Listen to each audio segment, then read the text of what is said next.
10ാം ക്ലാസ്സിലെ ഉറുദു പാഠബുക്കിൽ തന്നിട്ടുള്ള മെഹനത്ത് രംഗലായി എന്ന പാഠവുമായി ബന്ധപ്പെട്ട് ആപ് ബേത്തി അതുപോലെ അഖ്ബാരി റിപ്പോർട്ട് ഇവ എങ്ങനെ തയ്യാർ ചെയ്യാം എന്നുള്ളതാണ് ഈ വീഡിയോയിലൂടെ പറയുന്നത്. ഈ വീഡിയോ കണ്ടതിന് ശേഷം സ്വന്തമായി ഒരു ആപ് ബേത്തിയും അതുപോലെ ഒരു അഖ്ബാരി റിപ്പോർട്ടും എല്ലാവരും തയ്യാറാക്കുക. അപ്പോൾ നമ്മൾ ആപ് ബേത്തി എങ്ങനെ തയ്യാറാക്കാം എന്നുള്ളതാണ് ആദ്യമായി പറയുന്നത്. അപ്പോൾ ക്ലാസ്സിലേക്ക് കിടക്കുകയാണ്, എല്ലാവരും ശ്രദ്ധിക്കുക. സാജന് IAS കിട്ടിയതിന് ശേഷം സാജൻ്റെ വീട്ടിലേക്ക് കുറച്ച് പത്രക്കാരും ചാനലുകാരും വരുന്നുണ്ട്. അപ്പോൾ സാജനോട് ചോദിക്കുന്ന ചില ചോദ്യങ്ങൾ ഞാനിവിടെ കൊടുത്തിട്ടുണ്ട്, അതൊന്ന് ആദ്യം ശ്രദ്ധിക്കുക. ഇസ് ഖുഷി കെ മൗഖെ പർ ആപ്കോ ക്യാ ലഗ്താ ഹൈ? ഈ സന്തോഷത്തിൻ്റെ അവസരത്തിൽ എന്താണ് നിങ്ങൾക്ക് തോന്നുന്നത്? അടുത്ത ചോദ്യം, ഉസ്കാ കാമിയാബി കെ പീച്ചെ കിസ്കാ ഹാത്ത് ഹൈ? അവൻ്റെ വിജയത്തിന് പിറകിൽ ആരുടെ കരങ്ങളാണ്? അടുത്തത്, മാനെ ക്യാ ക്യാ മദദ് കി? അമ്മ എങ്ങനെയെല്ലാമാണ് സഹായിച്ചത്? അടുത്തത്, ഇംതിഹാൻ കി തയ്യാരി കബ് ശുറൂ ഹുവാ? പരീക്ഷയ്ക്കുള്ള തയ്യാറെടുപ്പ് എപ്പോഴാണ് ആരംഭിച്ചത്? അടുത്ത ചോദ്യം, ആപ്കി ജിന്ദഗി കാ ഖ്വാഹിഷ് ക്യാ താ? നിങ്ങളുടെ ജീവിതത്തിലെ ആഗ്രഹം എന്തായിരുന്നു? അടുത്തത്, ആപ് കളക്ടർ ബനെ തോ ക്യാ കർ സക്തേ ഹൈ? കളക്ടർ ആയാൽ എന്തൊക്കെ ചെയ്യാൻ പറ്റും? അപ്പോൾ എല്ലാവരും ഈ ചോദ്യങ്ങളൊക്കെ നോട്ട് ചെയ്ത് വെക്കുക. നമുക്കിനി ഒരു ആപ് ബേത്തി എങ്ങനെ തയ്യാറാക്കാമെന്ന് നോക്കാം.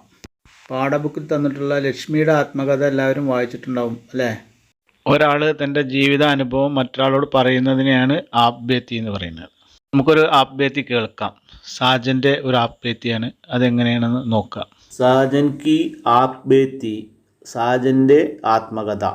മേ സാജൻ ഹൂം, ഞാൻ സാജനാകുന്നു. മേ ഗാവോं की एक झोंपड़ी में रहता हूँ, ഞാൻ ഗ്രാമത്തിലെ ഒരു കുടിലിലാണ് താമസിക്കുന്നത്. മേരാ ഘർ മേ അമ്മി और एक बहन है, എൻ്റെ വീട്ടിൽ അമ്മയും ഒരു സഹോദരിയുമുണ്ട്. മേരി മാ ലക്ഷ്മി ദുക്കാനോं और गली कोचों की സഫായി करती थी, എൻ്റെ അമ്മ ലക്ഷ്മി പീടികകളും തെരുവുകളും വൃത്തിയാക്കുന്ന ജോലി ചെയ്തിരുന്നു. മേരെ അബ്ബ ബച്പൻ മേ ഹി ഇന്തിക്കാൽ ഹോ ഗയേ തെ, എൻ്റെ അച്ഛൻ കുട്ടിക്കാലത്ത് തന്നെ മരണപ്പെട്ടിരുന്നു. അമ്മി ദുക്കാൻ സെ പുരാന അഖ്ബാർ ഔർ റിസാലെ ലായ കർത്തി തീ, അമ്മ കടകളിൽ നിന്നും പഴയ പത്രങ്ങളും മാസികകളും കൊണ്ടുവന്നിരുന്നു. റിസാലെ അഖ്ബാർ പഠിക്കർ മുझे കുതുബൈനി കി ആദത്ത് ഹുയി, മാസികകളും പത്രങ്ങളും വായിച്ച് എനിക്ക് വായനാശീലം ഉണ്ടായത്. മേ ആജ് IAS ഇംതിഹാൻ പാസ് ഹോ ഗയേ, ഞാൻ ഇന്ന് IAS പരീക്ഷ പാസ്സായി. മേരി സാരി കാമിയാബോं की ഹക്ക്ദാർ സിർഫ് മേരി മാ ഹൈ, എൻ്റെ എല്ലാ വിജയങ്ങളുടെയും അവകാശി എൻ്റെ അമ്മയാണ്. ശുക്രിയ. അപ്പോൾ ഇതാണ് സാജൻ്റെ ആപ് ബേത്തി. ഈ ആപ് ബേത്തി നിങ്ങൾ നോട്ട് ബുക്കിൽ എഴുതി വെക്കുക. എന്നിട്ട് ഇതേ മോഡൽ സ്വന്തമായി നിങ്ങളുടെ ഒരു ആപ് ബേത്തി തയ്യാറാക്കുക. നിങ്ങളുടെ ജീവിതത്തിൽ ഉണ്ടായിട്ടുള്ള എന്തെങ്കിലും ഒരു സംഭവമാണ് എഴുതേണ്ടത്, അത് എഴുതിയാൽ മതി. അങ്ങനെ ഉറുദുവിൽ എഴുതുക. ഓക്കെ, ഇത് സംബന്ധിച്ച് ചോദ്യം വർക്ക്ഷീറ്റിൽ വരുന്നുണ്ടാവും, അപ്പോൾ അതിന് ആൻസർ ചെയ്താൽ മതി. ഇനിയോടെ ശ്രദ്ധിക്കുക, ഞാനവിടെ മലയാള പത്രങ്ങളുടെ ഒരു പേരുകൾ തന്നിട്ടുണ്ട്. മലയാളത്തിലുള്ള പത്രങ്ങളെ പേരുകളൊക്കെ എനിക്ക് അറിയാവുന്നതാണ്. എന്നാൽ ഉറുദുവിലും ഇതുപോലെ കുറേ പത്രങ്ങളുണ്ട്. ആ പത്രങ്ങൾ ഏതൊക്കെയാണെന്ന് നമ്മൾ അറിഞ്ഞിരിക്കേണ്ടതുണ്ട്. അതിൻ്റെ പേരുകളെങ്കിലും നമ്മൾ പഠിച്ചു വെക്കണം. അപ്പോൾ ഞാൻ കുറച്ച് പത്രങ്ങളവിടെ കൊടുക്കുകയാണ്. ഇതൊരു ഉറുദു പത്രമാണ്, ഹിന്ദുസ്ഥാൻ. ഈ പേര് നോട്ട് ചെയ്ത് വെക്കണേ. മറ്റൊന്നാണ് സിയാസത്ത്, വേറൊന്ന് ഇഹ്തിമാദ്, വേറൊന്നുണ്ടോ ആഗ്, അടുത്തത് സഹാഫത്ത്, സച്ച് കി ഹവാസ്, റോഷ്നി, മുൻസിഫ്. ഇതെല്ലാം ഉറുദുവിലെ പ്രധാനപ്പെട്ട പത്രങ്ങളാണ്. ഇനിയും ഒരുപാടുണ്ട്, ഞാൻ പ്രധാനപ്പെട്ട മാത്രമേ എഴുതിയിട്ടുള്ളൂ. അപ്പോൾ ഈ പേരുകളൊന്ന് നിങ്ങൾ നോട്ട് ചെയ്ത് വെക്കുക. ഇനി നമ്മളൊരു അഖ്ബാരി റിപ്പോർട്ട് നോക്കുകയാണ്, ഒരു പത്ര റിപ്പോർട്ട്. അതെങ്ങനെയാണ് ഉറുദുവിൽ നൽകുക എന്നുള്ളതാണ്. ജോംബടി മേ IAS ക ജലക്, ഇതാണ് ഇതിൻ്റെ തലക്കെട്ട്. തലക്കെട്ട് എന്ന് പറഞ്ഞാൽ അതിന് ഉറുദുവിൽ സുർഹിയാം എന്നാണ് പറയാം, ഇംഗ്ലീഷിൽ ഹെഡ്ലൈൻ എന്ന് പറയും. അതിൻ്റെ ഒരു മോഡൽ ഞാൻ ഇവിടെ തരുന്നുണ്ട്. ഇതേപോലെ നിങ്ങൾ സാജൻ്റെ ഒരു വാർത്ത തയ്യാറാക്കണം. ഈ വാർത്ത വയനാട് ട്രൈബൽ കോളനിയിൽ നിന്ന് IAS വരെ എത്തിയ ശ്രീധന്യയെക്കുറിച്ചുള്ളതാണ്.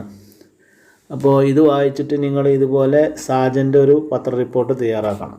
ഈ വാർത്ത ഞാനൊന്ന് വായിക്കാം, ശ്രദ്ധിക്കുക. തലക്കെട്ട്: ജോംബടിമേ IAS കാ ജലക്ക്, കുടിലിൽ IASൻ്റെ പ്രഭ. വയനാട്: ഇസ് സാൽ IAS ഇംതിഹാൻ കാ നതീജ ഷായി ഹുവ. ഈ വർഷം IAS പരീക്ഷയുടെ ഫലം പ്രസിദ്ധീകരിച്ചു. റിയാസത്ത് കേരള വയനാട് ട്രൈബൽ കോളനിക്ക്. റിയാസത്ത് കേരള സംസ്ഥാനത്തിലെ വയനാട് ട്രൈബൽ കോളനിയിലെ ശ്രീധന്യനെ ഇസ് ഹസീം കാമയാബ് ഹാസിൽ കി. ശ്രീധന്യയാണ് ഈ ഉന്നത വിജയം കരസ്ഥമാക്കിയത്. ശ്രീധന്യ ഏക് ഗരീബ് മസ്ദൂർ കി ബേട്ടി ഹെ. ഒരു പാവപ്പെട്ട തൊഴിലാളിയുടെ മകളാണ്. വോ ജോംബടി മേ രഹത്തി ഹെ. അവൾ കുടിലിലാണ് താമസിക്കുന്നത്. അപ്പിനി മെഹനത് കെ സാത്ത്. തൻ്റെ അധ്വാനത്തോടു കൂടി മാം ബാപ്പ് അവർ ഗാവം വാലോം കി മദദ് സെ. രക്ഷിതാക്കളുടെയും ഗ്രാമീണരുടെയും സഹായത്താൽ ഊഞ്ച മർത്തബ ഹാസിൽ കിയ ഹെ. ഉന്നത സ്ഥാനം കരസ്ഥമാക്കിയിരിക്കുകയാണ്. കേരള കെ വസീർ ആല. കേരളത്തിൻ്റെ മുഖ്യമന്ത്രി ഗവർണർ ഉൻകോ മുബാറക് ബാദ് ദി. കേരളത്തിൻ്റെ മുഖ്യമന്ത്രിയും ഗവർണറും അവളെ അനുമോദിച്ചു. അപ്പോൾ ഒരു ഉറുദു വാർത്തൻ്റെ ഒരു മോഡലാണ് അവിടെ തന്നിട്ടുള്ളത്. അപ്പോൾ ശ്രീധന്യ എന്ന് പറയുന്നത് നമുക്കറിയാം, കേരളത്തിലെ ഒരു IAS കിട്ടിയ ഒരു പെൺകുട്ടിയാണ്. ട്രൈബൽ കോളനിയിൽ നിന്ന് ഉയർന്നു വന്ന ഒരു പെൺകുട്ടിയാണ്. അവളുടെ ഒരു വാർത്തയാണ് തന്നിട്ടുള്ളത്. ഇതേപോലെ സാജൻ്റെ ഒരു വാർത്ത നിങ്ങൾ തയ്യാറാക്കുക. അതുമായി ബന്ധപ്പെട്ട ചോദ്യം വർക്ക്ഷീറ്റിലുണ്ടാവും. ഓക്കെ, ഇനി അടുത്ത ക്ലാസ്സിൽ കാണാം.